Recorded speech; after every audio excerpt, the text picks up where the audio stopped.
Please understand, they are safe as long as they are not discovered.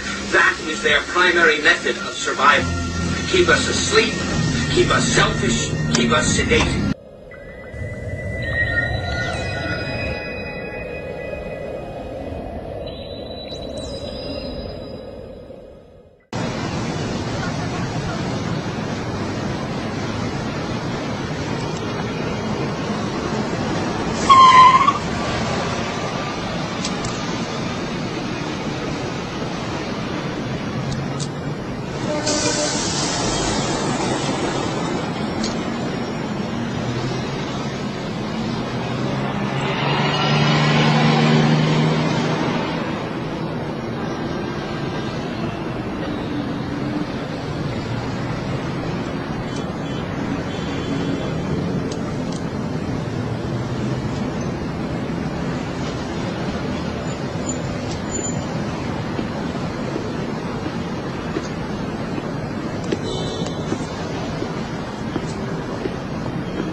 There are three events in UFO history that have made this motion picture possible.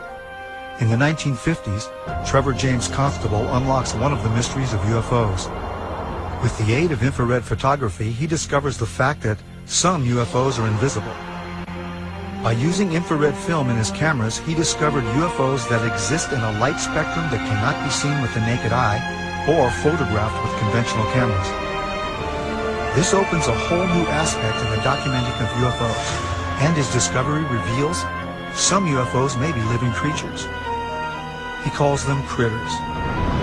In 1994, Isaiah Scalia discovers a phenomenon called frogs, a life form invisible to the naked eye that we've never seen before. He also develops a technique for filming these life forms that exist in the realm of the very past. He calls it skyfishing, using high-speed shutter settings on camcorders.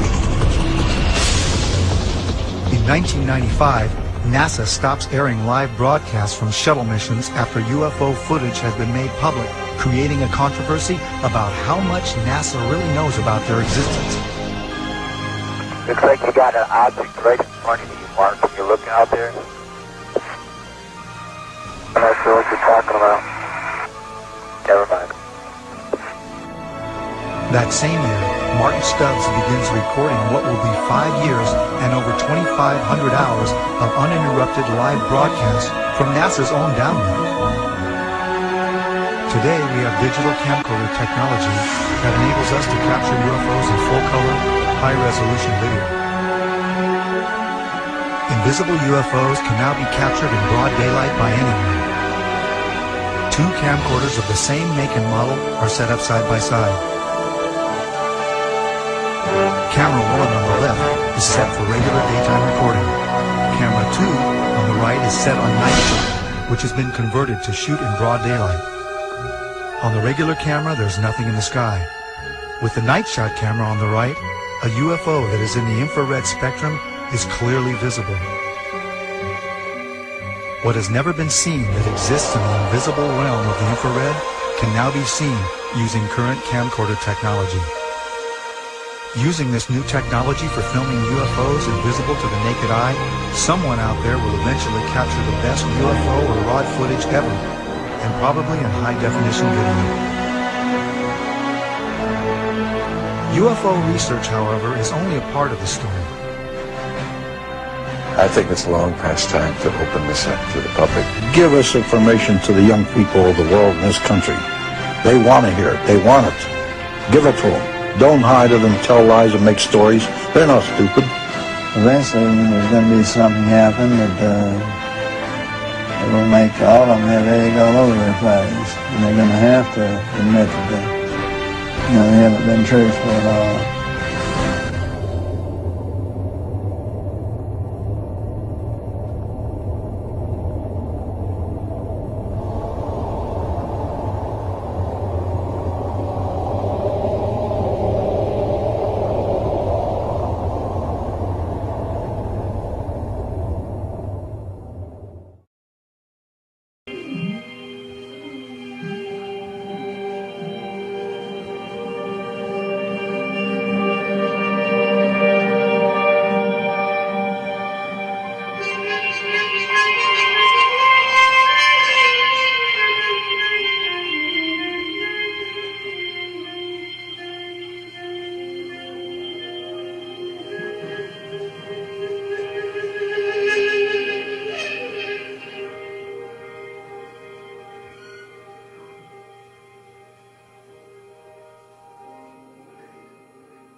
A mysterious object has been caught on tape over Albany, New York.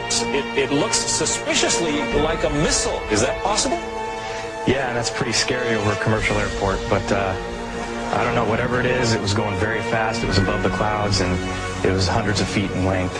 So the FBI has seen this tape? Yeah, they took it from me, and it's on its way to Washington to be analyzed. Now, what do you think it is? I mean, just looking at it, are you calling it a UFO, or are you calling it a missile? What does it look like to you? A lot of people are saying that it's this thing called a rod, which I'm not sure about. These biological creatures that live in the upper atmosphere, which sounds strange, that we haven't discovered yet because they just move too fast for us to see. It doesn't. So somebody's telling you that thing is an animal? Yeah. This guy, Jose Escamilla, he's been researching these for like 8 years. He has a website, and that's what he thinks. It's amazing. No telling what these things are going to teach us once we catch a specimen and investigate what its makeup is. It's an incredible phenomenon. Whatever these things are, they've mastered the ability to travel through both mediums as if there's nothing really there. It's like traveling through dimensions. The rods are just one part of an enormous panorama of life that is veiled from normal human sight. You found that by using an extremely fast shutter, you could slow down and objectify something that would otherwise elude the photographic process. But that doesn't mean that they're not there. It just means that you need a device, an apparatus that will remove an optical limitation that you have. We don't reject the microscope because the microscope intensifies the power of human sight. Without it, the world of the microbe would not exist. But that wouldn't alter the fact that our entire environment, our entire living scenario, is really conditioned upon what happens in a domain that we cannot see directly. In my opinion, the same thing applies, and this will be verified in years to come, at the upper border of nature. But I realized at this point that it's very secret, that it was kept secret, because I asked him, what are you going to do with this piece of information? And he said, we always airbrush these out before we sell them to the public. So they're pesky little creatures appearing on this photograph they wanted to get rid of. This is a fact of the matter. We were really not sure after John flew whether or not there were critters, living critters out there somewhere. Critters that were captured by NASA on that mission STS-75 in 1996. In all my considerable experience of the entire UFO scenario, I have never seen and never expected to see footage like that. And least of all did I expect to see it on film that, or tape that had been exposed by the government in a NASA mission. The shuttle Columbia in this mission was equipped with a very sophisticated and expensive ultraviolet camera. It was sensitive to the near ultraviolet. And when they were up at 300 miles above the atmosphere, they launched from the Columbia